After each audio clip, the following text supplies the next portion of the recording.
This is part 2 of how to crochet perfect solid granny squares without having to block them. So if you haven't seen the first part, go watch that and then meet me back here. Slip stitch in that third chain from the starting chain, and then you're going to start row 5 by chaining up 1, and this chain is not going to count as a stitch because this is going to be our single crochet border. The single crochet border is what really helps hold its shape and just makes it look more finished.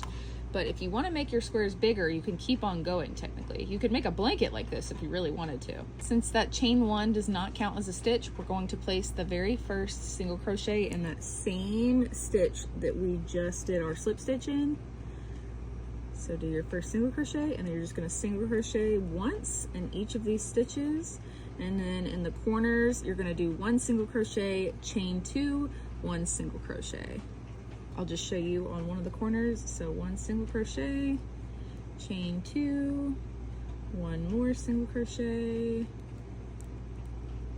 Remember, don't forget to go into that very first double crochet. It's easy to miss. So then you're just going to repeat that until the end of the round, and then I'll show you how I finish off. After you've made your last single crochet in the round, you're just going to slip stitch to that very first single crochet. And then the way that I like to fasten off, instead of actually doing like another slip stitch to end it, I like to go ahead and cut my yarn, leave a little tail to weave in, and then you're just gonna pull directly through. Excuse my dog in the background.